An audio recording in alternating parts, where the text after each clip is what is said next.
Мен күрес түрлері бойынша олимпиадалық даярлау орталығының спортшысымын. Менің аты жөнім Қайратов Айдос. Мен 17 жастамын. Туған жерім Семей қаласы.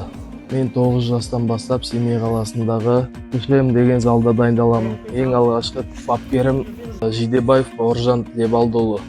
Мен биылғы жылы наурыз айында өткен Қазақстан Республикасының чемпионатында жеңімпаз атандым. Және одан кейін Испания елінде өткен халықаралық турнирде 3-ші орын алдым. Және жақында Бішкекте өткен халықаралық турнирде жеңімпаз атандым.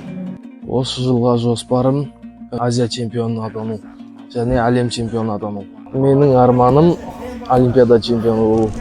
Грек-рим күресін қолдап, барша қазақ елін күресті қолдауға шақырамын. Алға Қазақстан!